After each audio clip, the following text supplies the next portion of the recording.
Bismillahirrahmanirrahim. Alhamdulillahirabbil alamin. Wassalatu wassalamu ala asyrafil anbiya'i wal mursalin wa ala alihi wa sahbihi ajma'in. Assalamualaikum warahmatullahi wabarakatuh dan salam sejahtera. Salam Ramadan Karim, tuan-tuan dan puan-puan penonton webinar sekalian. Selamat datang ke webinar Ramadan kali ini anjuran Institut Ahli Sunnah wal Jamaah ISWAS Universiti Tun Hussein on Malaysia UTHM bersama Pusat Islam UTHM dengan kerjasama Majlis Perbandaran Muar, Pusat Penyelidikan Tanah Lembut Reses UTHM dan juga Institut Penyelidikan Integrasi UTHM. Webinar Ramadan ini adalah merupakan satu wadah ilmu dalam menyampaikan pengetahuan dan pemahaman dalam konteks halalan thayyiban dalam suasana bulan Ramadan Al-Mubarak. Dan pada hari ini saya, Wan Aina Mardiah binti Wan Zahari, pensyarah Jabatan Pengajian Islam Universiti Tun Hussein on Malaysia, akan memberikan sedikit perkongsian bertajuk halal ke tak makanan di bazar Ramadan. Okay, dan kita sekarang berada di fasa terakhir 10 terakhir Ramadan dan marilah kita sama-sama berusaha untuk mencapai keredaan Allah dalam dalam hari-hari terakhir di bulan Ramadan ini. Okay, dan pandangan saya isu tentang halal ke tak makanan di bazar Ramadan ni masih relevan lah untuk kita bincangkan pada hari ini. Okay, dan rata-rata dalam kalangan kita pun majoriti pernah menjejakkan kaki walaupun sekali lah di bazar Ramadan dan masing-masing mempunyai persepsi lah tentang penerimaan makanan ataupun minuman secara umumnya lah jualan di bazar Ramadan. Baik. Dan secara umumnya kita boleh nampaklah banyak isu yang timbul dari dada akhbar, di media sosial berkaitan dengan jualan makanan dan juga minuman di bazar Ramadan. Okay, dan ini antara isu yang sempat saya paparkanlah di sini. Okay, tentang isu kualiti makanan, kualiti ataupun penyediaan makanan, jualan makanan tak setanding dengan harga terlampau mahal dan juga makanan yang dijual basi dan itu melibatkan kualiti dan juga kualiti, keselamatan, kebersihan dan juga hargalah kalau saya dapat simpulkan di sini. Okay, rata-rata isu yang berkisar tentang 4 poin ni. Okay, tentang kualiti, tentang keselamatan, bila melibatkan makanan yang basi, makanan yang dihinggapi oleh lalat, itu melibatkan isu keselamatan lah dan juga kebersihan.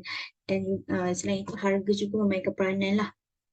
Okay, dan sebenarnya satu poin yang kita juga perlu ambil kira adalah tentang status halal ataupun haram sesuatu makanan. Okay, kalau kita pergi ke restoran ataupun kedai makan lah, kan, kafe, kita boleh dengan mudahnya kita boleh tengoklah ada tak sijil halal. Sebab itu adalah premis yang tetap. Okay, so kalau premis tetap tu adalah salah satu syarat lah yang boleh menjadi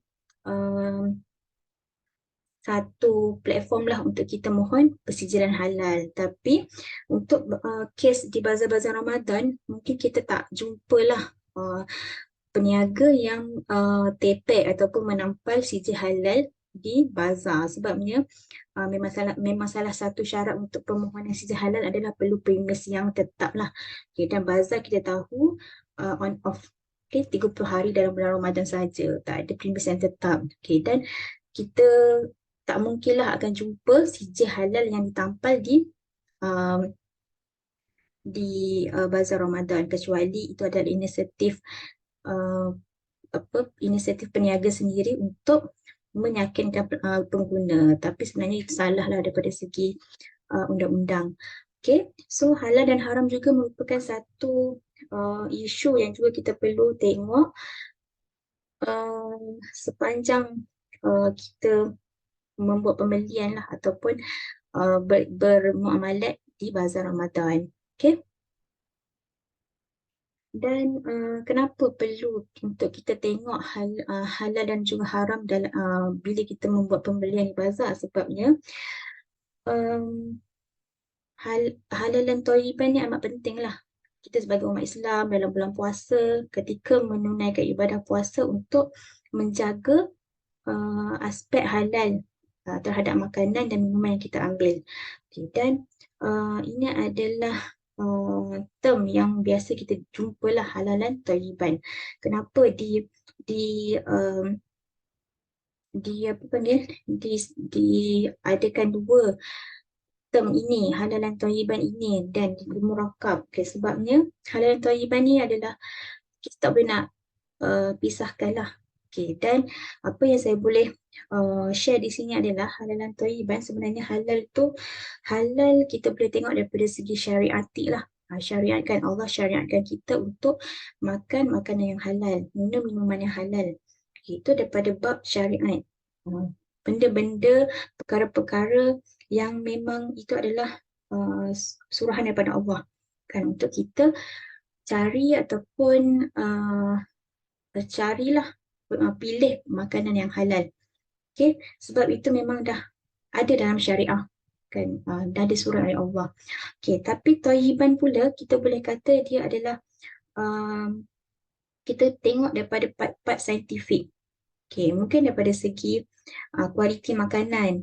Mungkin daripada segi penyediaan bahan terhadap makanan tersebut. Mungkin daripada segi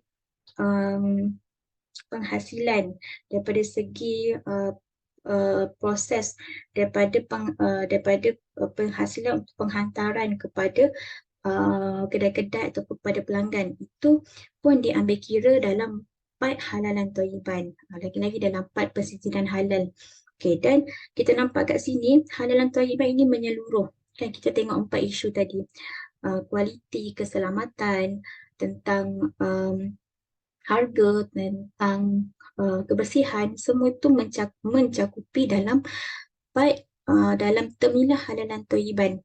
Kan, Masya Allah kan, sangat menyeluruh lah Allah jaga apa yang kita makan. Okay, halalan thayyiban. Okay, kenapa kita perlu cari yang halal? Sebabnya memang part syariat tadilah, syariat antik tadi. Okay, memang dah dituntut kepada manusia untuk cari makanan dan minuman yang halal. Dan kalau kita tengok dalil-dalil daripada Al-Quran dan juga sunnah, kebanyakan daripada dalil Al-Quran lah, term halalan thayyiban ini memang memang disatukan. Okay, halalan thayyibah. Okay, sebagai contoh, Bismillahirrahmanirrahim. Ya ayyuhan nasu kulu mimma fil ardi halalan thayyibah. Okay, kita jumpa halalan thayyibah kat sini. Makanlah daripada apa-apa yang ada di bumi yang baik, yang halal lagi baik. Okay, selain itu kita juga boleh nampak dalam ayat yang kedua ini tentang halalan thayyiban juga. Okay.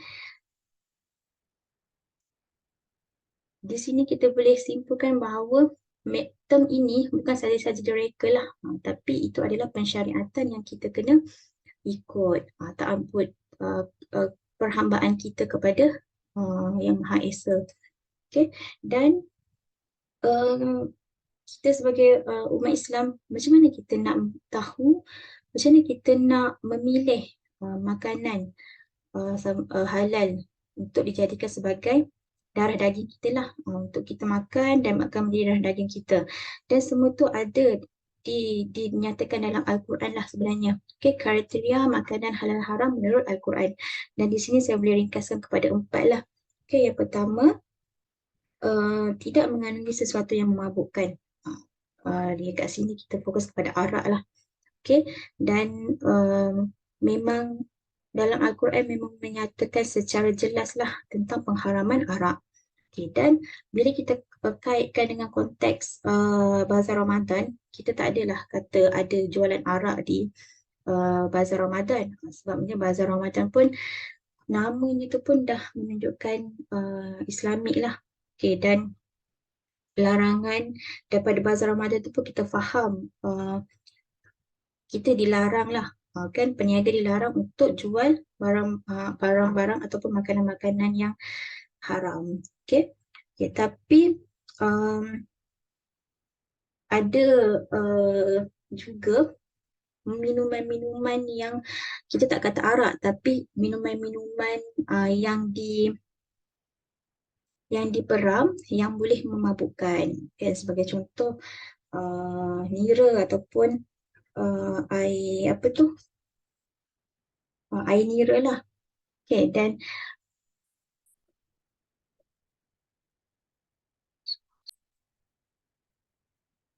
okay, macam mana kita nak memilih makanan halal? Dalam Al-Quran dah menyatakan secara jelas lah, kan, apa kriteria makanan yang halal, apa kriteria makanan yang halal, yang haram. Okay. Dan di sini saya nyatakan, saya ringkaskan kepada 4 lah. Okay. Kita sebagai orang Islam dituntut wajib untuk mencari makanan yang halal. Yang pertama adalah makanan ataupun minuman tersebut tidak mengandungi sesuatu yang memabukkan. Kalau kat sini arak lah. Okay. Dan dalam Al-Quran pun jelaslah tentang pengharaman arak. Kan, kenapa orang Islam tidak dibenarkan untuk mengambil sesuatu yang memabukkan ini, sebab ini adalah ini akan merosakkan badan kita. Okay. Dan dalam konteks bazar Ramadan, minuman yang memabukkan ini juga kita boleh uh, kita boleh maksudkan juga sebagai air apa tu, air nira kan, kalau di bahagian Pantai Timur ataupun utara terkenallah dengan air ni. Okay, so cara pembuatannya tu kita kena jagalah supaya tidak sampai menjadi memabukkan. Okay, jika memabukkan dia boleh termasuk dalam kategori yang pertama ni lah. Okay, dan apa-apa pun berpada-pada. Okay, walaupun kita nak minum air nira tersebut. Dan kalau arak memang jelaslah pengharamannya. Okay, dan yang kedua, tidak bersumberkan darah haiwan. Okay, darah haiwan kat sini apa yang saya boleh share adalah pembuatan berbola lah, berbola makanan segera, berbola ikan kan sebagai contoh. Okay, sausage. Okay, so makanan-makanan seperti itu ada kebarangkalian untuk mereka gunakan plasma darah lah, untuk kod, untuk salut makanan tersebut supaya nampak cantik, nampak berkilat, nampak lebih kental. Okay, dan ia termasuk dalam perbincangan yang kedua ni lah, tidak bersumberkan daripada darah haiwan. Mungkin kita tak nampak darah haiwan yang merah tersebut secara direct, tapi pemprosesan kepada sesuatu makanan tu jika menggunakan darah haiwan ini, dalam konteks yang saya bincangkan tadi, plasma darah, dia boleh menjadi haram lah. Okay? Dan boleh menjejaskan kesihatan kita juga sebenarnya. Okay? Dan yang ketiga adalah bukan berasaskan sumber daripada manusia. Okay, mungkin yang ni sebagai contoh, sumber manusia ni ada juga pembuatan-pembuatan makanan yang menggunakan uri, air ketuban, menggunakan janin, kan, menggunakan kuku, yang sumber protein daripada badan kita lah, menggunakan kuku, menggunakan rambut. Okay, itu semua adalah sumber manusia. Okay. Walaupun kita dengar pada dasarnya adalah macam jijik, macam menggelikan, tapi apabila diproses kita tak perasan pun kehadiran perkara-perkara tersebut. Sebab tu kita kena siasat apa yang kita makan, apa yang kita ambil. Okay, dan yang terakhir adalah tidak mengandungi khinzir dan juga derivatifnya. Okay, maksudnya bahan-bahan yang berasal daripada sumber khinzir tadi, daripada dagingnya, lemak, mungkin daripada bulu, kan, pembuatan berus pastry menghasilkan roti pun itu juga kebarangkalian untuk penggunaan berus pastry daripada bulu babi pun boleh ada lah, boleh berlaku. Okay, dan ini adalah guideline yang sangat jelaslah yang Allah dah gariskan dalam Al-Quran. Ini secara ringkas. Okay, dan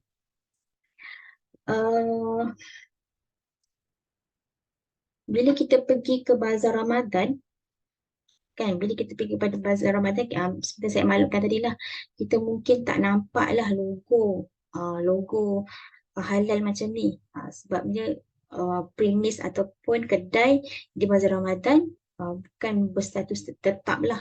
Okay, dia tak kekal. Okay, so untuk memohon sijil halal tu mungkin tak dapat lah. Okay, tapi apa yang kita boleh buat adalah, ini tips yang saya boleh kongsikan lah, kita sebagai pengguna Muslim untuk pastikan untuk memilih sumber makanan kita supaya tak terjebak kepada yang haram lah. Okay, yang pertama adalah melihat kepada kebersihan dan keselamatan makanan. Seperti yang saya maklumkan tadi, halalan thayyibah, pada part thayyiban tu dia akan mencakupi perbincangan tentang kebersihan dan keselamatan tadi. Okay, dan kita lihat kepada kebersihan kita Allah kurniakan panca indera, ada mata, ada tangan boleh rasa, kan. Kita boleh tengoklah macam mana keadaan gerai ataupun kedai yang kita pergi tersebut, sama ada bersih, macam mana pengasinan makanan yang mentah dengan yang tak mentah. Kalau buat martabak tu kita tengok penggunaan telur dia dibasuh ataupun tak, kita boleh bezakan lah. Okay. Kalau penggunaan sayur, kalau dijual kuih-muih, adakah tertutup, kan, adakah banyak lalat dan sebagainya. So kita sebagai secara natural, secara tabiinya pun kita boleh menilai lah perkara-perkara tersebut. Okay. Terusnya yang kedua adalah kita boleh direct terus bertanya tentang status makanan tersebut, status makanan ataupun minuman kepada peniaga. Okay, kita boleh tanya, Kak, ni baru ke, kan? Ataupun Kak, ni bila buatnya ni? Lepas subuh ke? Ataupun baru? Okay, so kita boleh tanya. Tapi janganlah kita tanya dalam keadaan yang mesra lah. Okay? Supaya kita menunjukkan keprihatinan kita lah terhadap makanan yang kita akan beli. Okay, yang ketiga adalah bertanya kepada peniaga juga tentang status halal makanan. Okay, so kita boleh terus juga tanya, Kak, ini halal ke? Sebagai contoh, jualan ayam goreng, kita boleh tanya, Kak, ambil ayam ni kat mana? Sembelih sendiri ke? Sebagai contoh, kan. Itu menunjukkan kecaknaan kita kepada status halal sesuatu makanan. Okay, dan yang terakhir adalah kita bertawakal lah kepada Allah terhadap apa makanan dan minuman yang kita ambil. Okay, setelah kita buat perkara-perkara tersebut, akan kita lihat, kita guna panca indera kita bau, kita tengoklah ada unsur-unsur asing ke ataupun, dan kita boleh bertanya terus, kan, tentang status makanan tersebut. Setelah perkara-perkara tersebut kita buat, kita boleh yang terakhir adalah bertawakal kepada Allah terhadap apa yang kita ambil, supaya Allah jagalah, sebabnya akan membentuk darah daging kita. Okay. Dan inilah sedikit perkongsian daripada Kementerian Kesihatan Malaysia tentang inilah tips membeli jualan di bazar Ramadan. Okay, ini pun kita boleh bawa kepada perbincangan halal dan haram tadi, tentang halalan thayyibah. Okay, dan yang pertama apa? Rancang dan bawa duit secukupnya saja. Jangan bawa lebih-lebih. Makin lebih bawa, makin lebihlah yang akan dibawa balik, bukan hasilnya. Okay, yang kedua, hadkan membeli makanan yang tinggi gula seperti kuih muih. Boleh nak beli tapi hadkan. Okay. Seterusnya, beli makanan yang seimbang bagi hidangan utama untuk berbuka. Kan, kita ada piramid makanan, portion makanan macam mana yang perlu kita ambil. Okay, dan tambah ulam-ulaman dan salad supaya portion yang kita ambil supaya seimbang lah.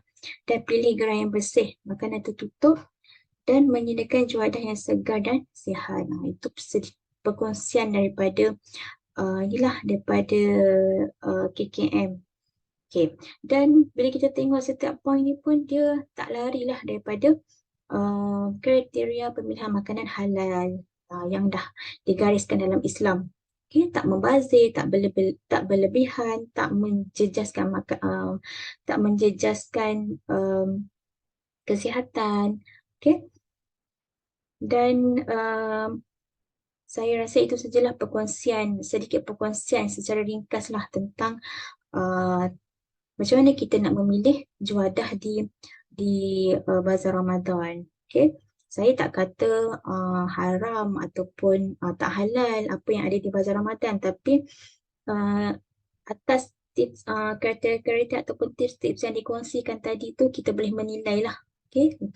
Untuk penilaian diri kita sendiri, untuk kita jaga keluarga kita daripada aspek pemakanan supaya sentiasa terhindar lah daripada perkara-perkara yang tidak baik. Okay? Saya rasa itu sahajalah daripada perkongsian ringkas daripada saya. Semoga bermanfaat. Dan sekian sehingga bertemu kembali dalam sesi webinar yang akan datang yang akan disiarkan di YouTube Iswash UTHM sehingga berakhirnya bulan Ramadan. Okay, dengan itu saya akhiri webinar ini dengan wabillahi taufiq wal hidayah. Wassalamualaikum warahmatullahi wabarakatuh.